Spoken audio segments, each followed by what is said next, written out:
Charlotte has been expecting to host the Republican National Convention since August of 2018.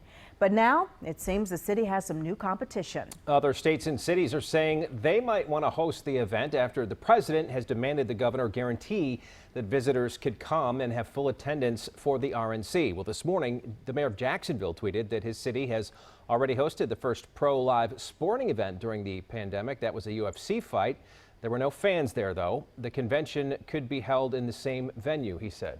Now, Georgia's Governor Brian Kemp said his state would be honored to safely hold the convention and asked the president to consider them. Atlanta's mayor has said its reopening plan is data-driven and does not contemplate hosting a large gathering in the month of August. They could be considering a city outside of Atlanta, though. Well, Governor Cooper today has said that he wants the convention in Charlotte, but he will not do anything to risk public health. And he will not, at this point, guarantee the convention can be open to all the delegates and all the media, to everyone who would normally be there. Channel 9's Blaine Tollison has been following this story, learning more today. And Blaine, what exactly is the governor saying, and how is he communicating with the RNC?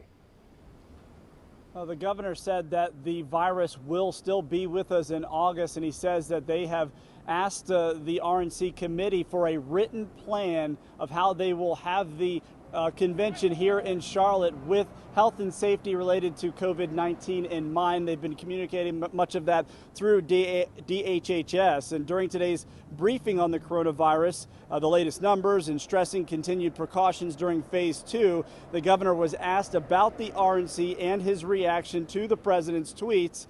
And as many have seen on Memorial Day, early Monday morning, the president sent out a series of tweets threatening to have the convention pulled from Charlotte if it was basically not held at full capacity. Now, the governor did not say much directly to the president's tweets, only saying that he's not surprised by anything that he sees on Twitter and that the response to a pandemic should not be a political issue.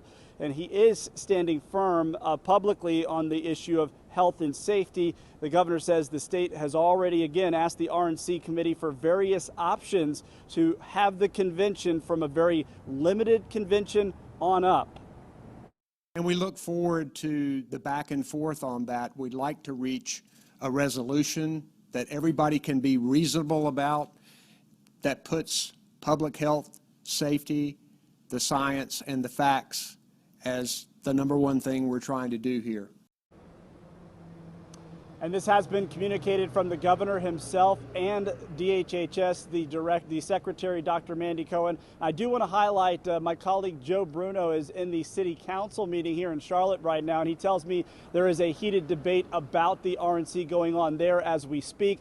I've reached out to more than a dozen groups and some hotels in the area related to the RNC, many not saying much at this point, waiting to see what happens, but they are focused on phase 2, just opening in general in this current environment. I'll have more on that coming up at 6.